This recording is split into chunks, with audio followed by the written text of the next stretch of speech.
Hindi naman nakatiis si Jericho at lumapit kay Raya. Sinaway niya ang kapatid. "Itigil mo na yung kakatingin mo, para kang linta." Sermon ni Jericho. Ngumiti si Raya. "Bakit? Nagsiselos ka ba?" Tanong ng prinsesa. "At bakit naman ako magseselos, Aber?" Masungit na sagot ni Jericho. "Ramdam ko nagseselos ka dahil mas magaling siya sa'yo." Pang-aasar ni Raya. "Tumigil ka, kundi babatukan kita." Inis na umalis si Jericho at iniwan ang kapatid niya. Natawa lang si Raya sa inasta ni Jericho. Alam na alam nito ang ugali ni Jericho. Seloso ito at ayaw niyang may nakakahigit sa galing at husay niya. Binaling ni Raya ang atensyon kay Glauco. Nais sana niyang lapitan ng lalaki pero napansin niyang may kausap ito. Hindi niya maintindihan ang pakiramdam pero parang nagkakagusto na siya sa Valiant. May itsura naman si Glauco. Matipuno ito at magaling makipaglaban. Medyo maputi ang balat at matangkad. Subalit hindi sa pisikal na anyo kaya niya nagustuhan si Glauco, kundi sa aspeto nito sa pakikipaglaban. Dito siya humanga kay Glauco at mukhang mabait naman ito. Hinayaan na lang ni Raya si Glauco at nakipagkwentuhan na lang siya kay Michelle. Kinabukasan, maagang naghanda ang mandirigmang sasabak sa ikalawang round. Magsisimula ang laban sa eksaktong alas 8 ng umaga, kaya madaling araw pa lang ay gumising na si Javier. Nagmadali siyang maligo at nag-ayos sa sarili. Bago siya lumabas ay sinigurado niya muna na may laman ang kanyang tiyan. Dumiretso siya sa weapon storage kung saan nakaimbak ang mga sandata. Dito niya tinago ang body armor ni Jericho matapos niyang malinis ito kahapon. Pagpasok ni Javier ay nagtaka siya dahil wala siyang naabutang tao sa loob. Nagtungo siya sa may mesa kung saan niya nilagay ang body armor ni Jericho. Kumuha ng basahan si Javier at pinunasan pa niyang mabuti ang body armor.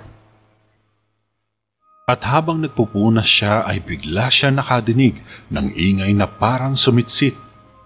Napalingon sa likuran si Javier. "Sino yan? May tao ba riyan?"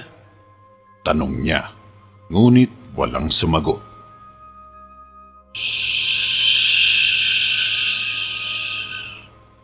Sinundan niya ang ingay na naririnig at hinatid siya sa kalasag na may marka ng ahas. Nakasandig lang ang kalasag ni Glauco sa pader. Lumuhod si Javier, pero nabigla siya nang lumakas palalo ang sitsit. Pinagmasdan niyang mabuti ang kalasag ni Glauco at napagtanto niyang parang galing sa mga ahas ang naririnig na ingay. Tinignan niya itong maigi. Pamilyar sa kanya ang kalasag. "Sa Valiant ito ah. Hindi kaya?" Bulong ni Javier sa sarili. Masama ang kutob niya. Akmang hahawakan na ni Javier ang drawing nang biglang may tumuktok na espada sa leeg niya. Napatingala si Javier. Nakita niyang si Glauco ang tumututok sa kanya ng espada. Tumayo siya ng dahan-dahan at binalik naman ni Glauco ang espada sa scabbard nito. "Anong kailangan mo dito?" Seryosong tanong ng Valiant at matalas ang tingin kay Javier. Wala naman. Kukunin ko lang ang baluti ni Jericho." Sagot ng binata. Nangangatog ang boses niya sa pagsasalita. "Maaari mo nang kunin ngayon." Maikling wika ni Glauco. Kinuha agad ni Javier pero dobleng takot at kaba ang nadama niya habang kausap niya si Glauco. Parang may tinatagong lihim ang Valiant. Subalit di niya lang matiyak kung ano. Mabilis na nagtungo si Javier sa silid ni Jericho at nilapag niya agad sa mesa ang body armor. Pinagmasdan naman ni Jericho ang body armor sa mesa. Nagpaikot-ikot ito sa silid bago humarap kay Javier. Nalinis mo to na mabuti? Tanong ni Jericho. Oo naman, malinis na malinis yan. Pwede pa nga dilaan eh. Biro pa ni Javier. Tinarayan lang siya ni Jericho at sumenyas ito. Nakuha naman ni Javier ang ibig sabihin nito at isinuklob niya kay Jericho ang hauberk at surcoat nito. Sumunod naman ay ang pauldron, gorget, kute, chest-plated at hanggang sa vambraces ay mabilis na naarmoran ni Javier si Jericho. Inabot niya ang helmet pati na ang sword belt ni Jericho. Nakangiti pa si Javier nang iabot niya ang matalas na espada. Mahusay, dapat lagi kang ganyan para madali tayong magkasundo. Wika ni Jericho. Ganun lang ba? E di ayos, sabi mo eh. Pero ipanalo mo ang laban ha. Sabay ngiti ni Javier. Tara na nga. Inis na lumabas ng pinto si Jericho. Sinunda naman ito ni Javier. Mabilis na nagtungo ang dalawa sa arena at nagpalakpakan ang mga tao nang masilayan nila si Jericho. Biglang huminto si Javier sa may haligi at doon niya planong bantayan ang galaw ni Glauco. Pakiramdam niya kasi ay may balak itong masama, kaya palihim niyang susubaybayan ang Valiant. Pagdating ni Jericho sa gitna ng arena ay itinaas niya ang kamay sa ere. Nagsigawan ng mga tao sa ginawa niya at na-excite sila sa mangyayari. Nagulat naman si Javier nang lapitan siya ni Mang Rigor. Ang akala niya ay sesermonan na naman siya pero tinapik lang siya sa balikat. Bakit dito ka nanonood? May binabala ka ba ha? Nakataas ang kilay ni Mang Rigor. Tiyo naman, siyempre wala. Mas komportable lang ako dito. Palusot ni Javier. Tumangulang si Mang Rigor. Napatingin sila sa arena dahil nagsimula na ang laban. Sa ikalawang round, hinarap ni Jericho si David. Si David ay dating kawal na nagsisilbi sa kaharian ng Babylon. Subalit dahil sa mga mali nitong gawain ay pinatalsik siya ng hari at itinaboy sa palasyo. Kaya nagpasya si David na magpunta na lang sa Terra Veda upang doon magbagong buhay. Nag-aral ito ng martial arts at nagdagdag pa ng kaalaman tungkol sa pakikipaglaban. Ngayon ay nagdesisyon siya na sumali sa tournament para sukatin ang sarili kung hanggang saan na nga ba ang kanyang naabot. Sumugod si David at tinaga nito sa balikat si Jericho. Nakaiwas agad si Jericho at mabilis na nag-counter-attack. Nagpalipad ito ng atake. Ha! Tinamaan sa pisngi si David gamit ang handle ng espada at inelbow throw pa ito ni Jericho sa tiyan. Oh! Napaigik sa sakit si David at hindi ito makahinga ng maayos. Napaluhod ito sa lupa at dito na tinapos ni Jericho ang laban.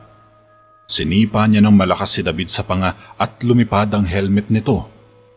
Blah! Bumagsak itong walang malay. Woo! Nagsigawan ng mga manonood sa mabilis na pagkapanalo ni Jericho at napapalakpak naman si Haring Argo sa tuwa. Sa sumunod naman na laban ay nagharap sina Glauco at Leonard sa arena. Isang kabalyero ni Jericho ang kalaban ng Valiant at nakabihis ito ng kulay violet na chainmail at silver chest-plated. Naka-helmet din ito at hawak ang espada na yari sa bronze at kalasag na may logo ng bungo. Sa simula ng laban ay nagpatagisan ng lakas ang dalawa. Shak! Shak! Tagbas dito, taga doon. Makailang ulit din silang nagpaikot-ikot sa isa't isa at maya-maya ay susugod bigla. Napansin ng mga tao na tila napapantayan ni Leonard sa bilis si Glauco na siyang di nagustuhan ng Valiant. Sumipa siya pero nasalag ito ng kalasag ni Leonard.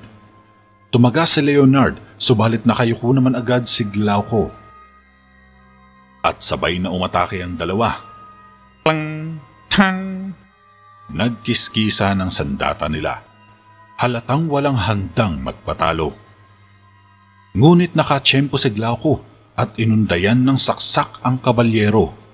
Nakaiwas si Leonard at nagtapo ng suntok pero nautakan siya ng Valiant. Nakaikot agad si Glauco at inelbow throw niya si Leonard sa muka. Ah! Tumalsik ang helmet ni Leonard at natumba ito sa lupa ng nakatihaya. Walang sinayang na oras ang Valiant. Sinakyan niya agad ang kalaban at hinarap dito ang kalasag niya. Dumepensa si Leonard gamit ang kalasag, subalit nagtaka ito dahil dinikit lang din ni Glauco ang kalasag niya. Tapusin niyo siya! Mahinang bulong ng Valiant. Nanlaki naman ng mga mata ni Leonard nang lumitaw ang isang ahas mula sa loob ng kalasag. Sssss!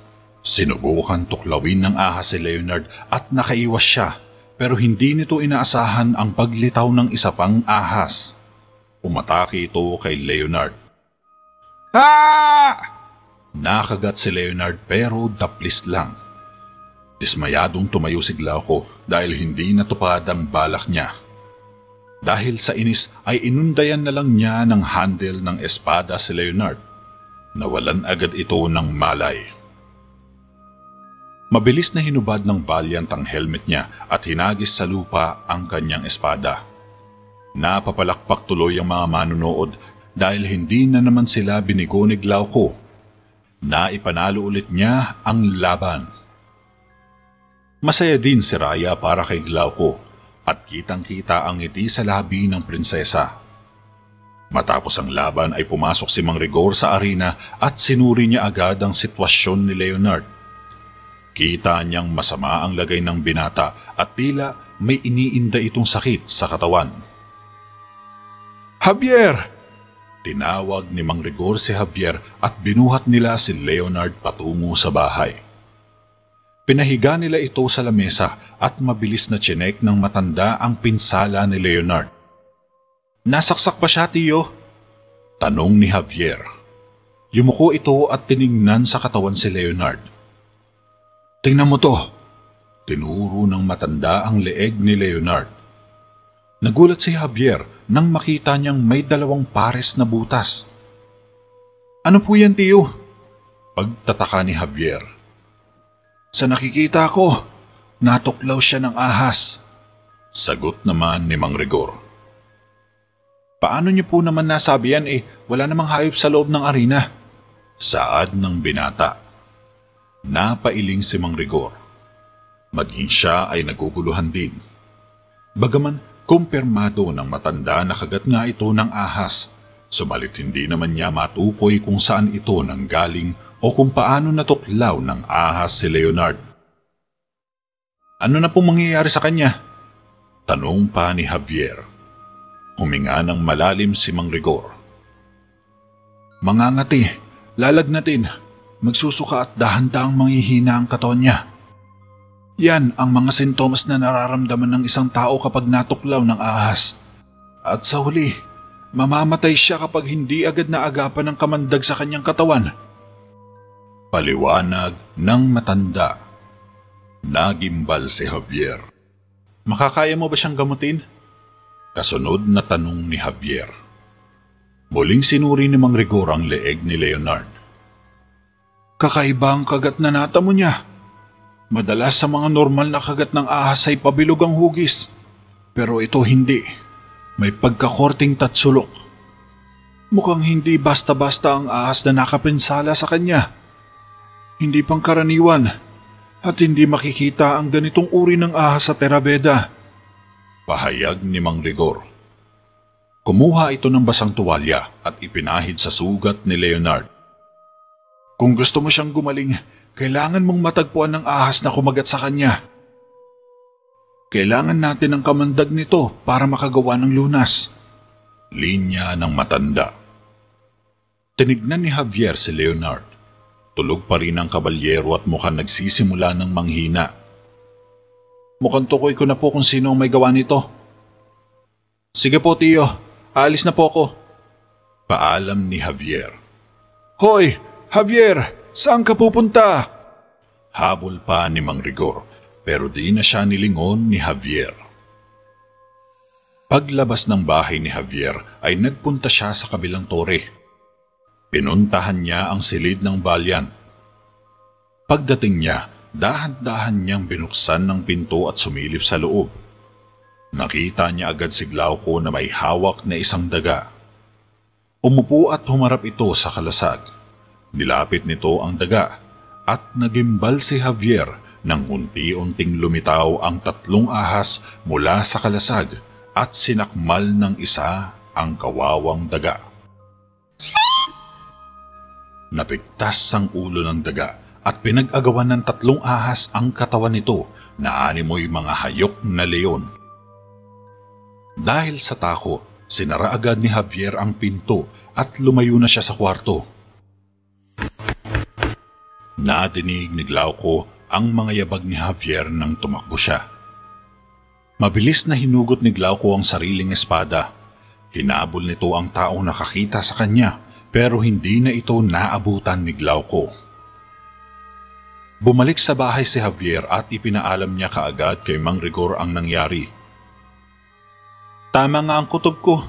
Si Glauco ang taong nasa likod nito.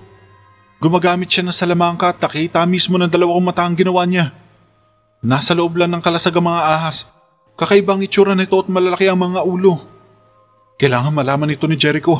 Pupuntahan ko siya. Pagbubulgar ni Javier. Pero pinigilan siya ni Mang Rigor. Gagawa ka lang ng maling hakbang, Javier. Umupo ka muna at kumalma. Ani ni Mang Rigor. Alam ko pong nakita ko, tiyo. Ipagpapaalam ko ito kay Jericho para makaiwas siya sa kapamakan. Saad ni Javier. Talaga? Pero may pruweba ka ba? Kaya mo bang patunayan ang mga binibintang mo sa lalaking yon? Medyo sarcastic na boses ni Mang Rigor. Natigilan naman si Javier. Kung ganun, hindi ka naniniwala sa akin? Tila nalungkot si Javier. Napailing si Mang Rigor. Hindi ganun ang ibig kong sabihin. Ang sabi ko, may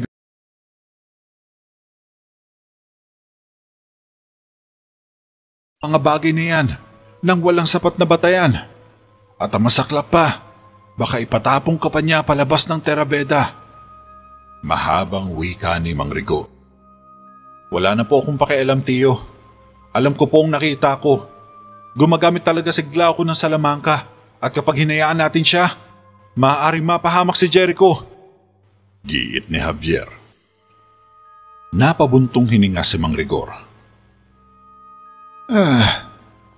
Isa lang ang paraan para makinig ang hari sa akusasyon mo. Maglatag ka ng ebidensya dahil ito lang ang makapagdidiin sa Valiant. Saad ni Mang Rigor. Hindi na sumagot si Javier. Mabigat ang loob niya. Tahimik itong bumalik at pumasok sa kanyang silid. Kinabukasan, umusad muli ang torneo. Kasalukuyang nasa labas ng tent sina Javier at Jericho. Inaayos ng binata ang body armor ni Jericho nang mapansin niya ang isang matangkad na lalaki. Sino namang yung mandirigmang yan? Tanong ni Javier. Sino pa? E di ang makakalabang ko. Sagot ni Jericho. Nanlaki ang mga mata ni Javier. Seryoso ka? Kakalabanin mo ang higanteng yan? Sinipat niyang maigi ang matangkad na lalaki. Sa tansya ni Javier, may taas itong 7 talampakan at may matibay na armor sa katawan. May mahaba din itong espada at may makapal na helmet. Natapos na ni Javier ang pagsukob ng armor kay Jericho. Inabot niya kay Jericho ang espada, helmet at kalasag nito. Tinapik niya sa balikat si Jericho at sinabing magpapaiwan muna siya upang bantayan ang Valiant. Nagkibit balikat lang si Jericho at pumasok na siya sa arena. Winasiwas niya ang espada sa hangin pagkatapat niya sa matangkad na lalaki.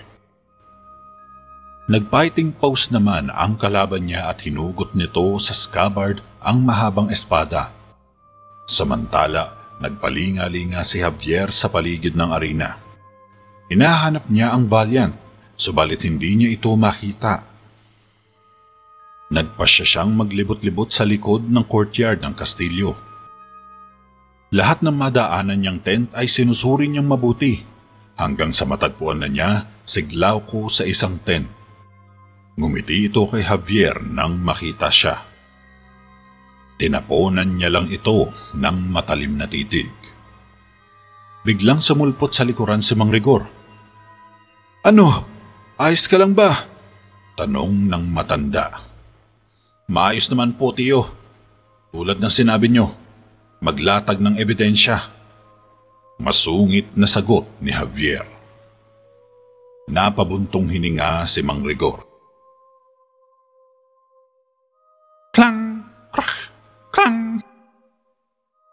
Nagsimulang magbungguan ang mga sandata ng dalawa. Pinipigilan ni Jericho gamit ang kalasag niya ang lakas ng kalaban. Umikot si Jericho at sinipa ang katunggalin niya sa tiyan. "Uwa!" Napaluhod ang lalaki at naitukod sa lupa ang espada nito. At habang hindi pa ito nakakabangon ay mabilis na lumapit si Jericho at marahas niyang inatake ang lalaki.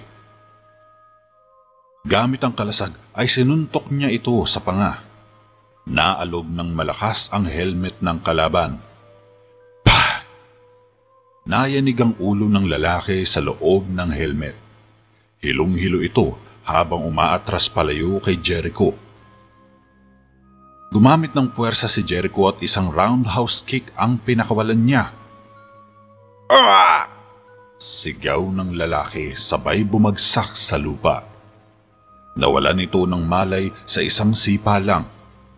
Nagsigawan naman ng mga tao at bilib na bilib sila kay Jericho. Tulad ng dati, mabangis at halimaw pa rin makipaglaban si Jericho.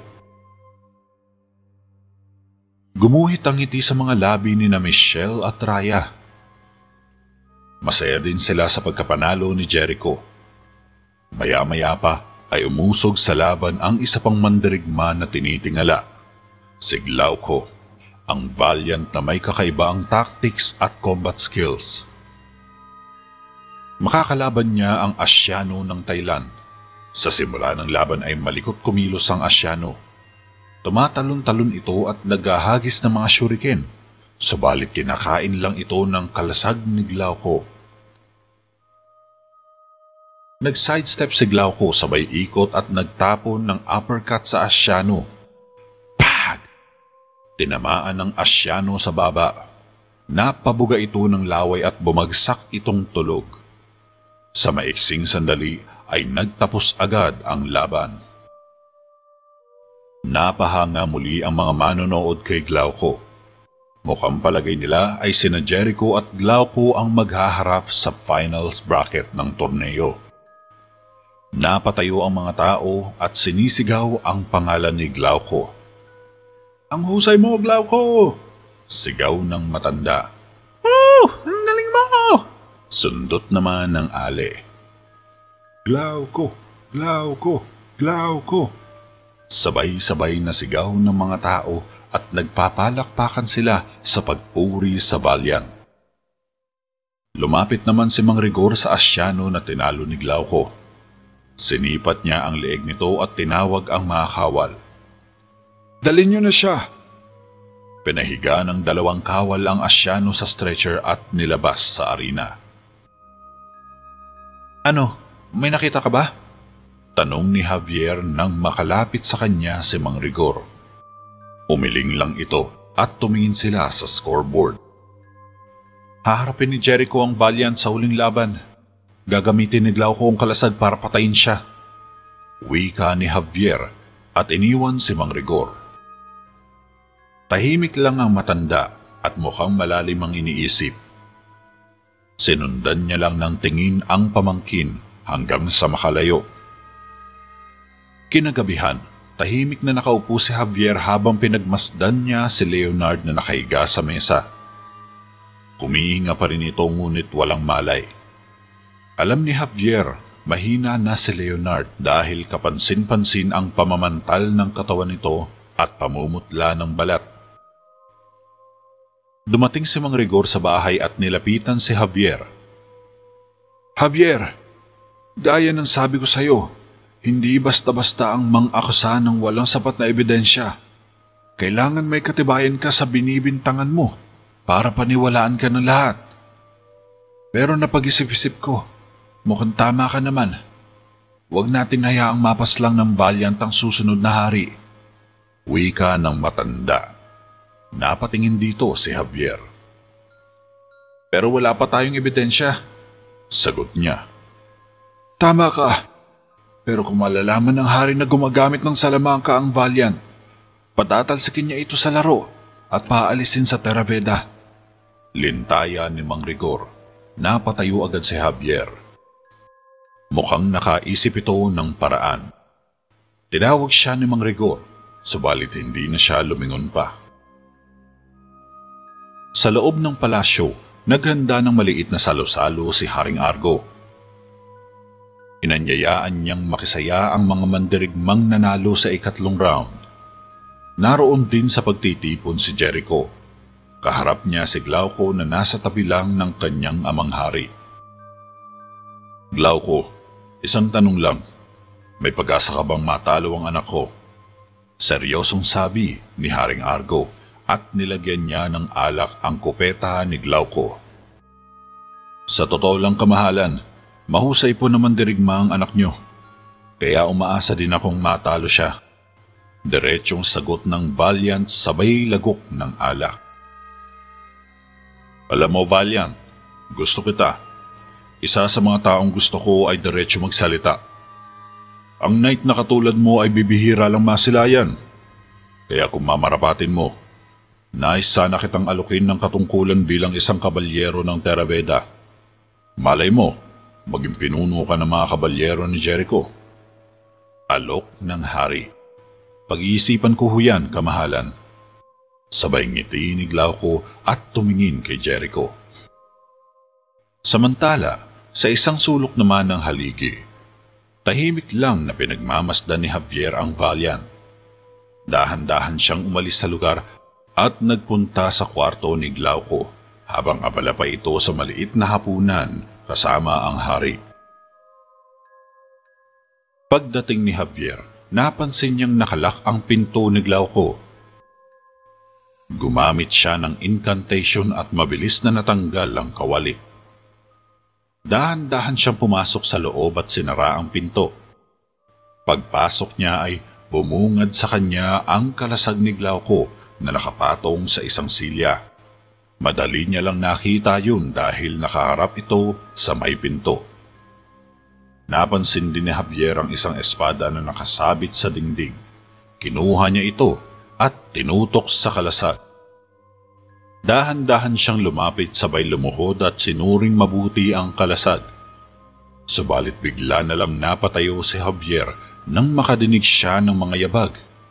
Mukhang patungo ito sa kinaroroonan niyang kwarto. Nataranta siya at hindi niya alam ang gagawin. Nakatalikod siya sa kalasag kaya hindi na malaya ni Javier ang paglitaw ng isang ahas. Dahan-dahan itong tumayo at akmang tutuklawin na si Javier nang mapansin ng binata ang anino nito sa pader. Lumingon si Javier at nagulat siya sa nakita. Kumilos ang ahas para manuklaw ngunit naunahan na ito ni Javier. Natagbas niya ito sa ulo. Shock! Kumiwalay ang ulo sa katawan ng ahas at gumulong ito sa sahig. Mula sa kalasag ay lumitaw pa ang mga kasama nito pero dinampot ni Javier ang ulo ng ahas at lumabas na siya sa silid. Kumaripas ng mabilis si Javier sa pasilyo, subalit hindi niya napansin ang pagdating ng Glauco. Napansin siya nito at biglang kinutuban ang Valiant. Nagmamadali itong pumasok sa kanyang silid at nakita nito ang naiwang pinsala ni Javier.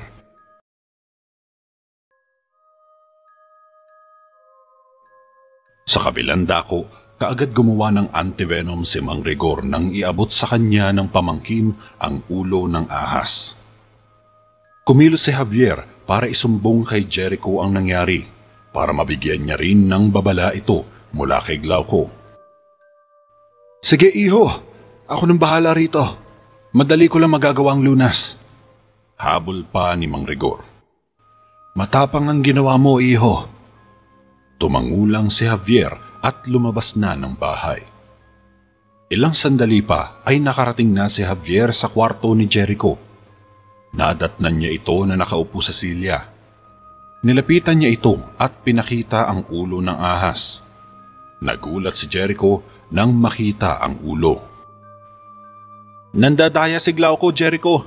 Gumagamit siya ng salamangka kaya hanggang ngayon, lantang gulay pa rin si Leonard.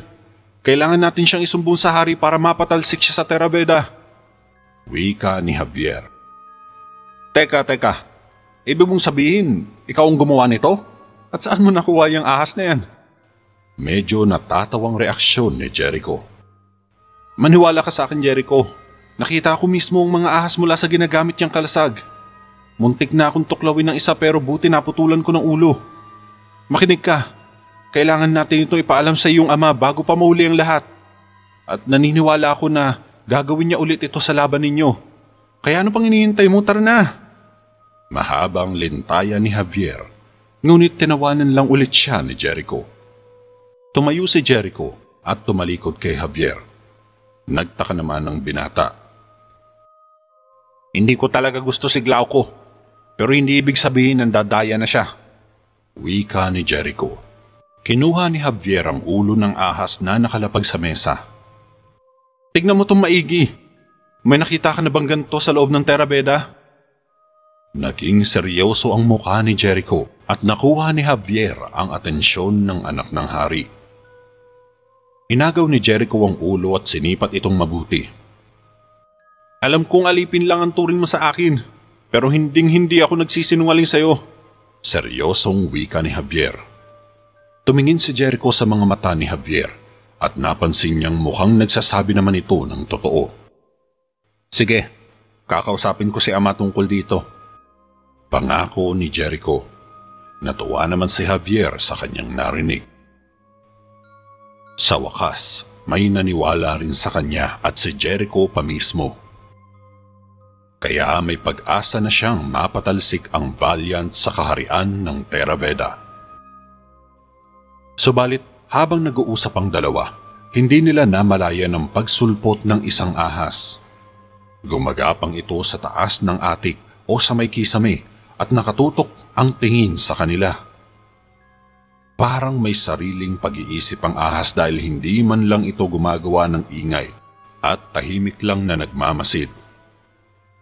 Kinabukasan, naudlot ang laban sa pagitan ni Jericho at Glauco dahil ipinatawag ng hari ang Valiant sa loob ng palasyo. May maikli itong anunsyo na tiyak na ikinagimbal ng marami. Dumating ang Valiant sa saktong oras at dahan-dahan itong naglakad papalapit sa hari. Bagaman alam na nina Javier at Jericho ang sasabihin ng hari, pero napansin nilang hindi man lang nasisindak si Glauco. Kapansin-pansin ang pagiging kalmado nito na tila ba walang bahid ng kaba sa kanyang muka. Samantala, natuwa naman si Mang Rigor nang magising na si Leonard mula sa mahabang pagkakakomatos niya.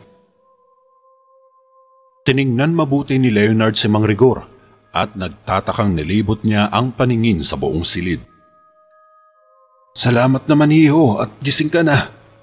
Nakangiting wika ng matanda. Naalala ko, kinagat ako ng ahas. Sambit ni Leonard at hinawakan agad ang leeg niya. Hinawakan siya sa kamay ni Mang Rigor. Huwag kang mag-alala iho, magaling ka na. Nasa loob pa rin ng katawan mo ang kamandag pero unti-unti rin ito maglalaho. Kailangan mo lang ng pahinga.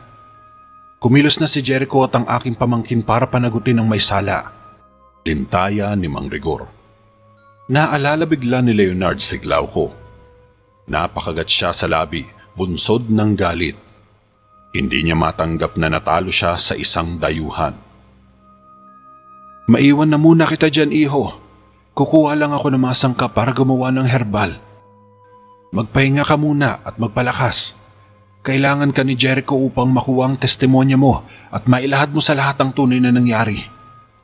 Ani ni Mang Rigor at lumabas na ito ng silid. Naiwan si Leonard na tahimik. Malalim ang kanyang iniisip dahilan para hindi niya namalayan ang pagpasok ng isang bisita.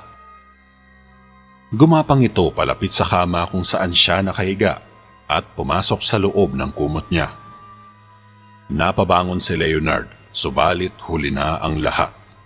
Tinuklaw ito ng ahas na siya namang ikinanginig ng kalamnan ni Leonard. Namatay si Leonard na nangingisay ang buong katawan sa kama.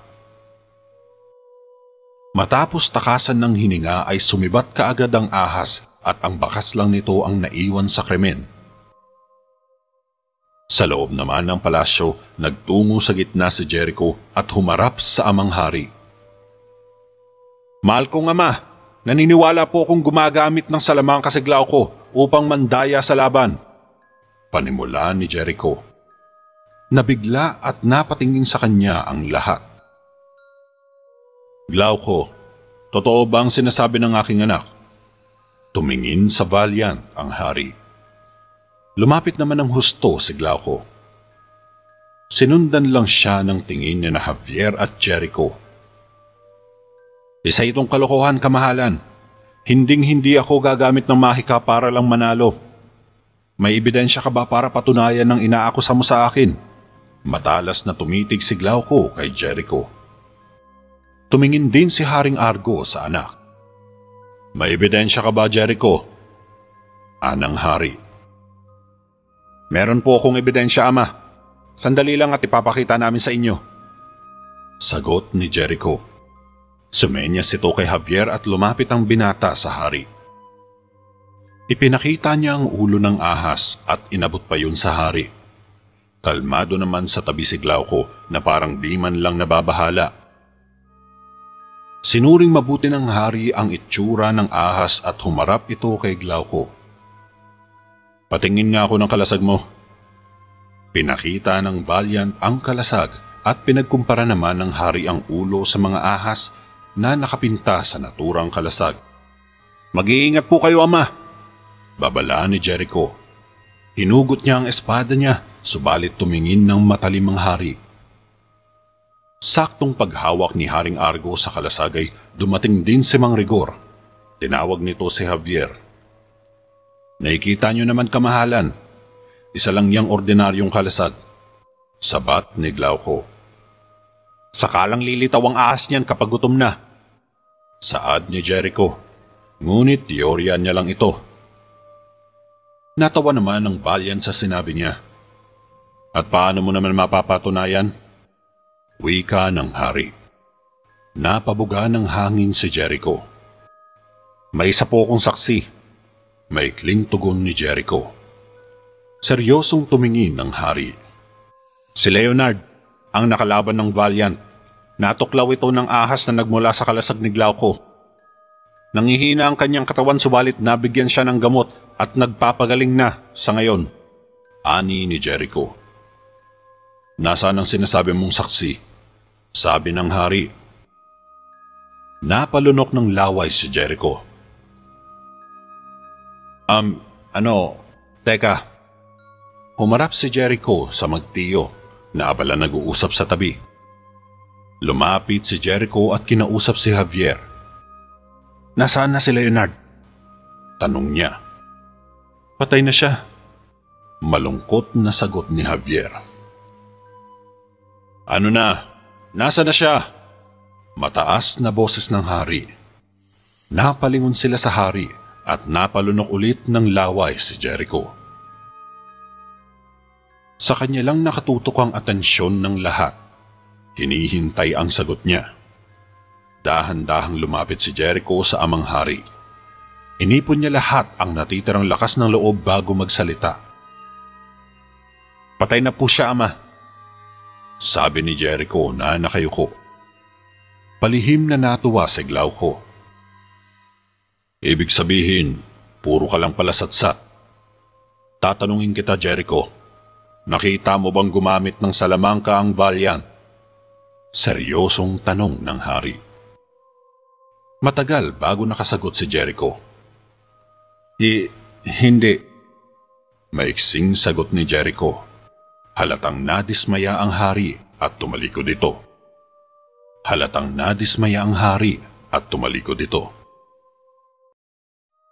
Pero si Javier, ang aking tagapagsilbi ang magpapa. Nahinto sa pagsasalita si Jericho. Alam mo ba ang iyong sinasabi? Nag-aakusa ka, Pero ang hawak mo lang na ebidensya ay chismis ng alipin mo. galit si Haring Argo. Naniniwala po akong nagsasabi siya ng totoo. Tugon naman ni Jericho. Kamahalan, masyado po ako nadismaya sa inyong anak.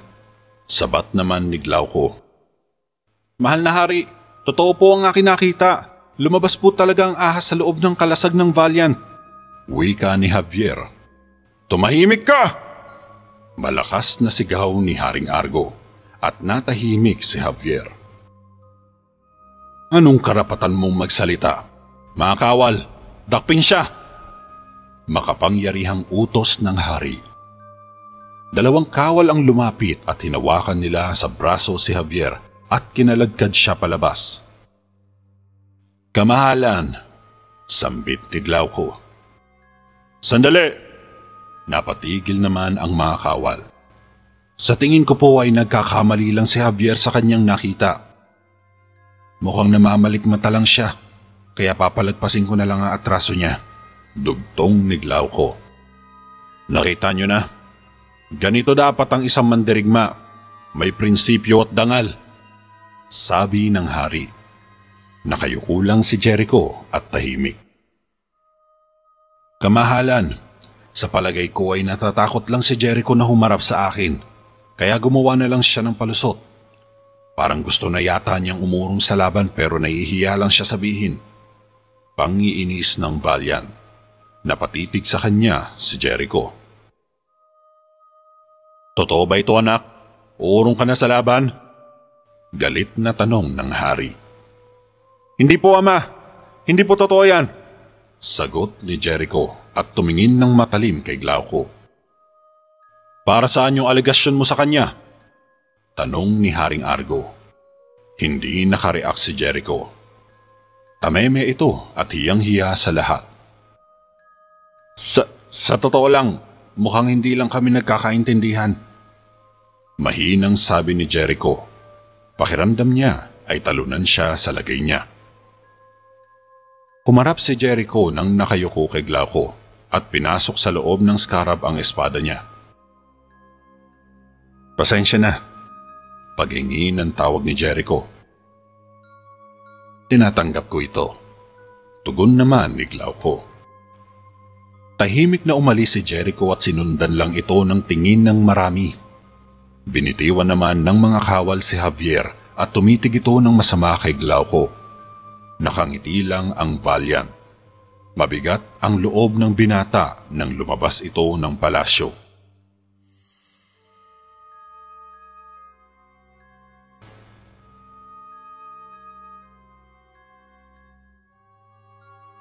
Nagpunta si Javier sa kwarto ni Jericho. Naabutan niya ang anak ng hari na nakatayo sa may bintana at malayo ang tingin. Mukhang galit at mabigat pa rin ang loob. Naramdaman ni Jericho ang paglapit ni Javier pero hindi ito lumingon. Nagtiwala ako sa iyo, Javier. Nagtiwala ako sa iyo. Pero ano nangyari? Nagmukha akong tanga at kahiyahiya sa lahat. Nagmukha akong sinungaling sa aking ama. Sigaw ni Jericho. Sa tingin ko, nalaman niya ang ating plano.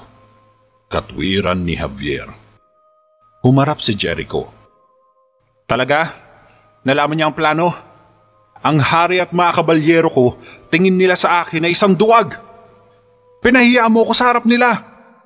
Sabi ni Jericho na nanlilisik ang mga mata.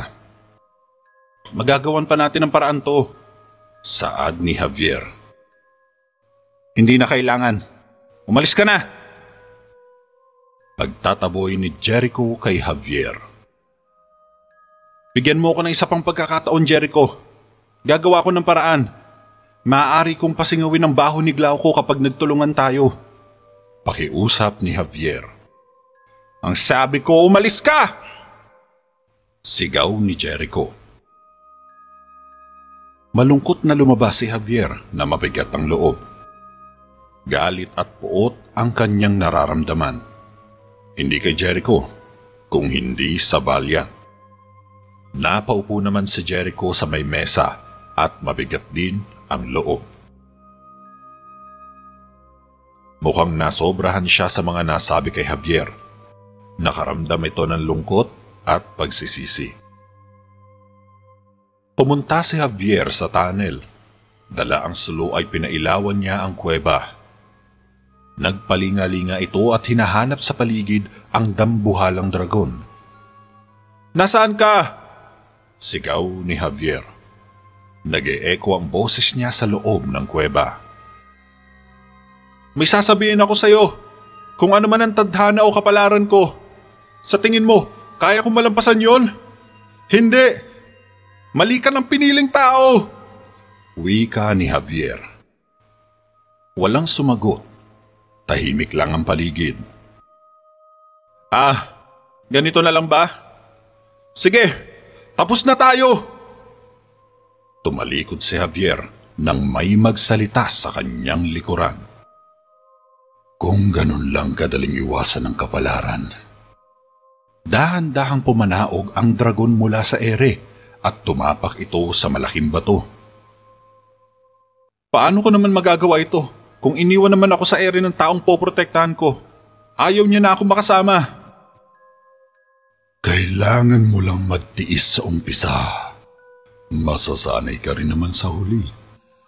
At naniniwala kong magiging mabuti kayong magkaibigan ni Jericho. Sambit ng dragon. Talaga? Magandang ang pakinggan pero masyadong malabo yan mangyari. Ani ni Javier. Naniniwala siyang hindi sila magkakasundo ni Jericho dahil magkaiba ang mga gusto nila at pananaw sa buhay. Kaya imposible para sa kanya na magiging matalik niyang kaibigan ito. Sinasabi ko sa iyo, iho, hindi pa dito nagtatapos ang lahat. Ito pa lang ang simula. Makabuluhang sabi ng dragon. Binuka ang mga pakpak nito at lumipad paakyat sa ere. Napailing si Javier. Bigyan mo ko ng malinaw na sagot!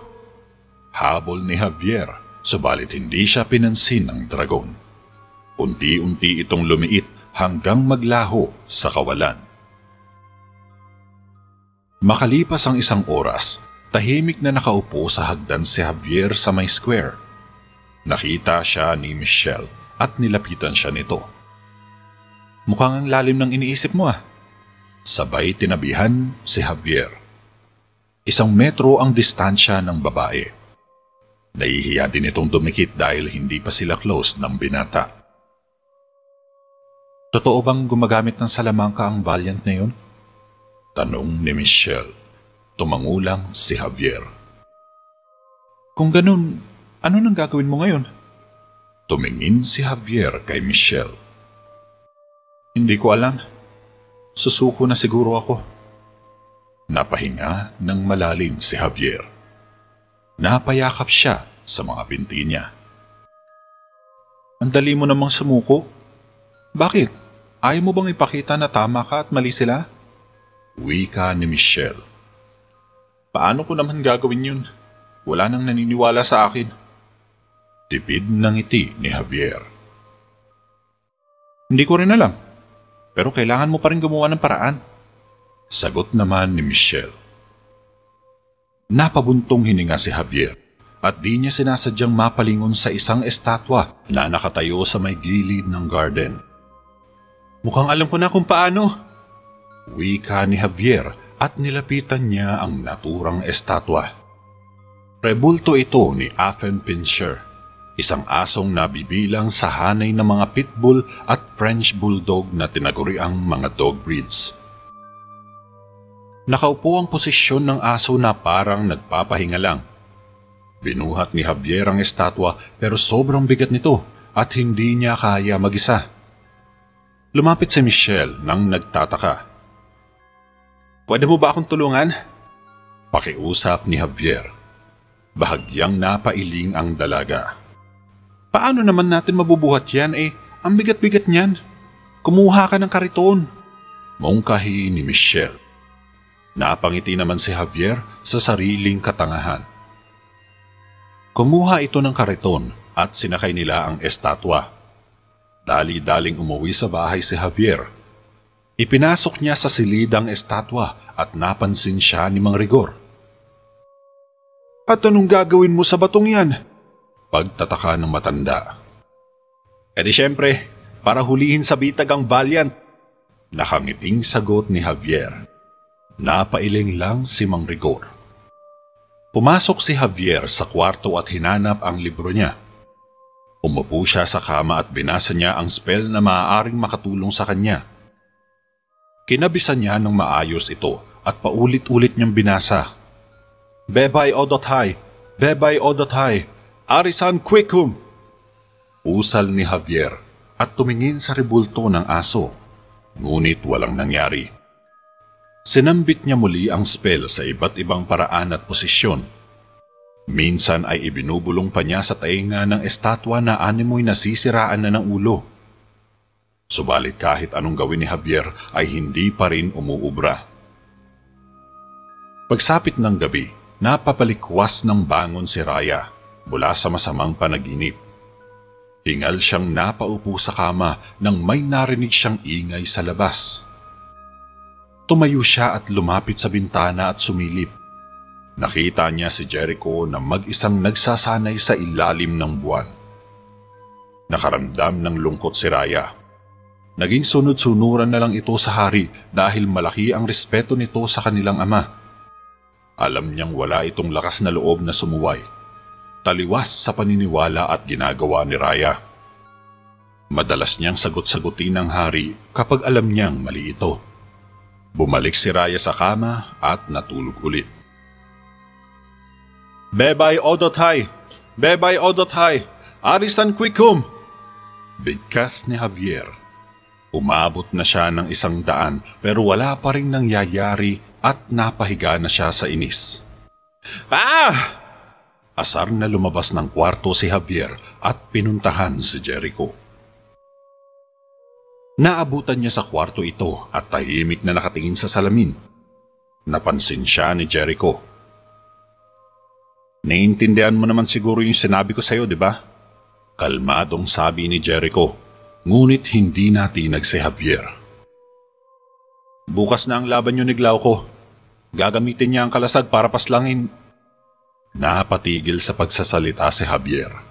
Alam ko yon. Wika ni Jericho. Di umatras ka. Mungkahi ni Javier. Hindi mo ba naintindihan? Hindi ko kayang umatras sa laban. Malaki ang paghanga sa akin ng mga kabalyero ko. Ako ang inaasahan nila pagdating sa digmaan. Kaya paano ako atras? Gusto mo bang tawagin akong duwag at talunan? Ani ni Jericho.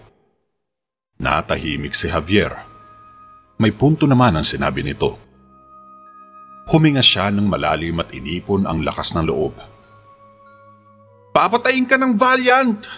Mamamatay ka lang kapag lumaban ka! Mataas na boses ni Javier. Mas gusto ko pang mamatay kaysa umatras sa laban. Matigas na sabi ni Jericho. Ano bang rason mo? Ba't patuloy ka pa rin lumalaban? Makahulugang tanong ni Javier.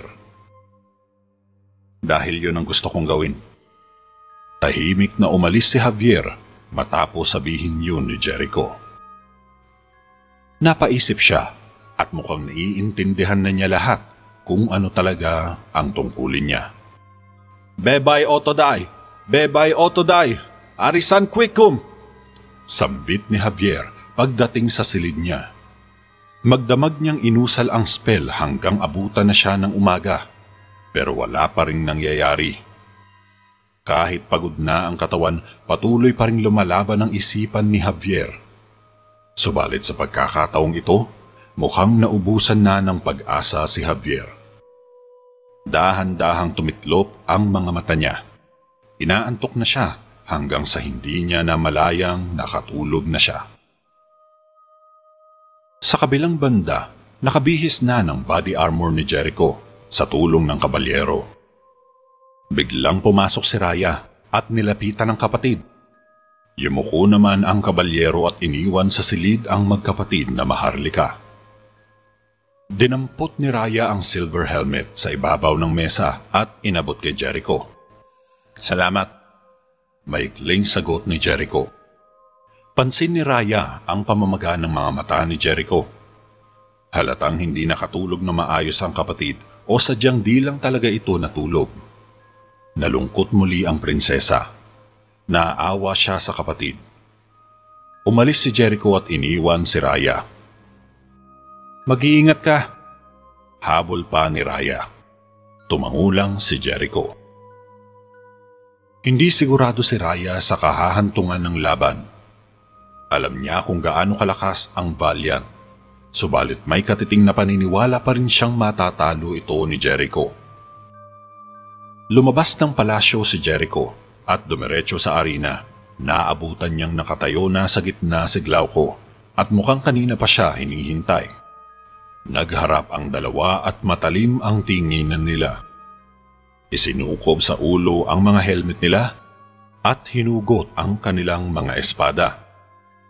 Nagpalakpakan ng mga manonood at tila hindi na makapaghintay sa laban ng dalawang magigiting na mandirigma. Ting! Nagtapikan ng mga sandata sina Jericho at Glauco. Mag-uumpisa na ang laban. Sabay na nag-fighting pose sina Jericho at Glauco. Matalim pa rin ang titigan nila. "Ka!" Sabay na sigaw ng dalawa. Samantala, biglang naalimpungatan si Javier at umupo siyang hindi binubuksan ng mga mata. Huminga siya ng malalim. Dahan-dahan at taimtim niyang binigkas ang spell sa libro. "Bebay Odotai, Bebay Odotai, Arisan Quikum." Napadilat siya ng mga mata nang makadinig ng tahol ng aso. Nanlaki ang mga mata ng binata sa tuwa nang mapagtagumpayan ang spell. "Nagawa ko!" Sigaw ni Javier. Tumalon ng aso para sunggaban siya pero nakatayo agad si Javier at mabilis na lumabas ng kwarto. "Bakit ngayon ka lang gumising? Nagsimula na ang laban ng dalawa," ani ni Mang Rigor pagpasok sa bahay.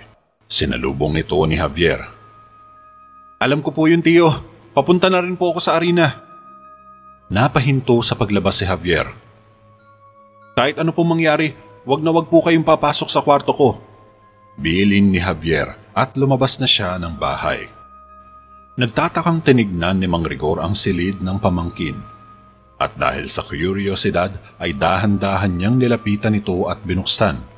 Ngunit ganun na lang ang pagkagulat ng matanda nang bumungad sa kanya ang isang malaking aso at tinahulan siya.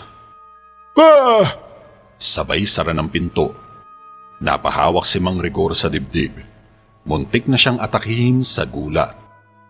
"Buisit ka, Javier!" Inis na bulong ng matanda.